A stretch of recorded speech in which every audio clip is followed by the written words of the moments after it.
Le festival musical de Namur se réinvente avec un concert en drive-in et des rediffusions d'archives. Assister depuis l'habitacle de sa voiture à un concert baroque diffusé en direct sur un écran géant dans un parking, c'est la solution peu banale imaginée par le festival musical de Namur pour proposer envers et contre tout un événement musical de qualité à son public. Outre cette initiative, prévue le 8 juillet, des vidéos d'archives seront mises en ligne du 6 au 11 juillet pour partager des moments marquants du festival. Le festival musical de Namur ne pourra, hélas, pas avoir lieu cette année. Du moins, pas sous sa forme habituelle. Car le Centre d'art vocal et de musique ancienne, CAV EMA, qui en assure la direction artistique, a décidé d'innover pour pouvoir tout de même offrir un moment musical de qualité à son public. Chaque soir, du 6 au 11 juillet, le festival mettra en ligne sur sa chaîne YouTube des archives sélectionnées avec soin parmi les concerts des éditions 2016, 2018 et 2019. Le programme de ces rediffusions peut être consulté sur le site internet du festival.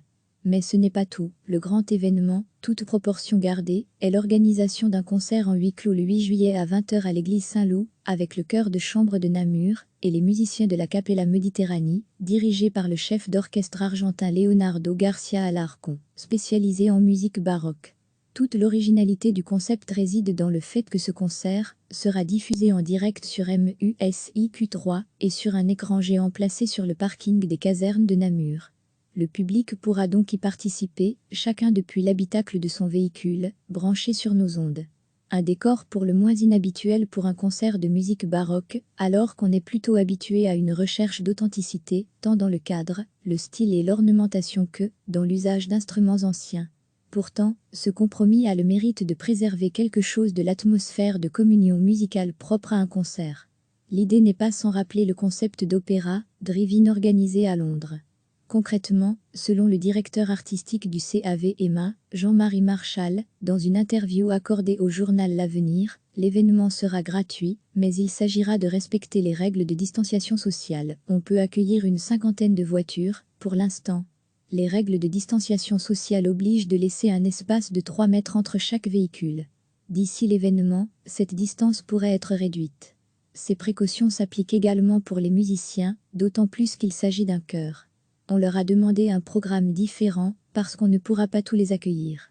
Annoncé comme un florilège des œuvres marquantes des 10 dernières années de collaboration entre les deux ensembles, ce programme peut être consulté sur la page consacrée à l'événement sur le site du festival.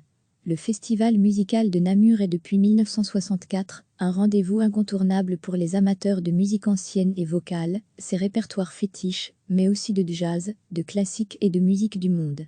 Du 30 juin au 11 juillet, l'édition 2020 devait avoir lieu, principalement dans son théâtre privilégié, la très emblématique église Saint-Loup, qui suscitait l'admiration de Baudelaire.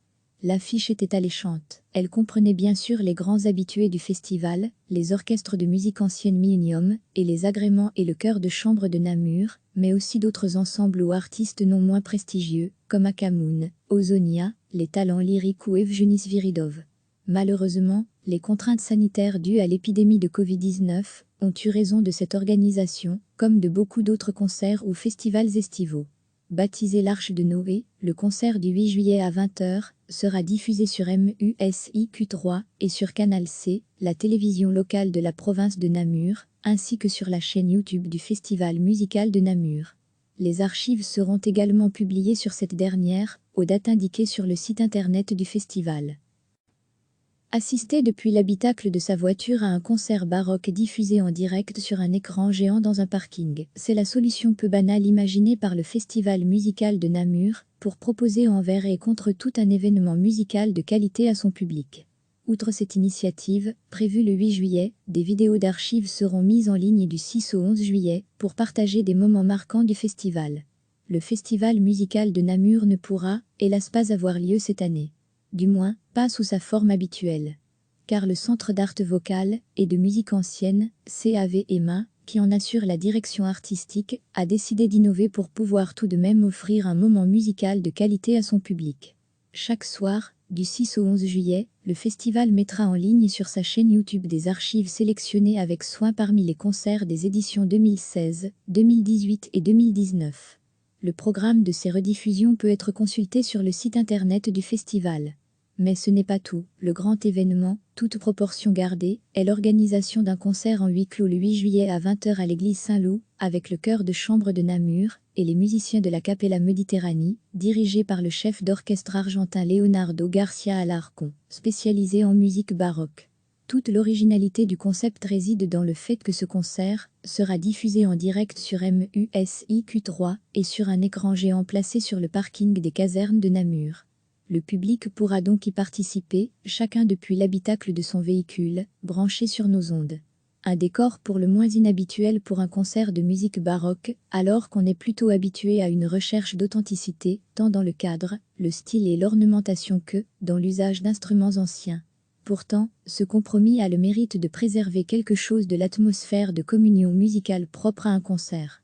L'idée n'est pas sans rappeler le concept d'opéra, drive-in organisé à Londres.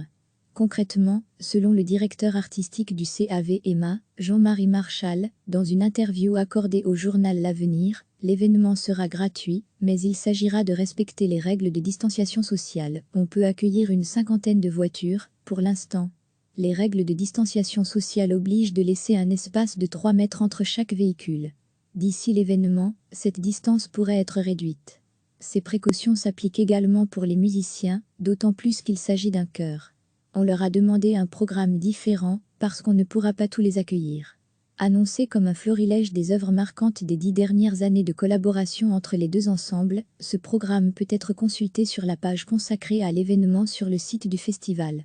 Le Festival musical de Namur est depuis 1964 un rendez-vous incontournable pour les amateurs de musique ancienne et vocale, ses répertoires fétiches, mais aussi de jazz, de classique et de musique du monde.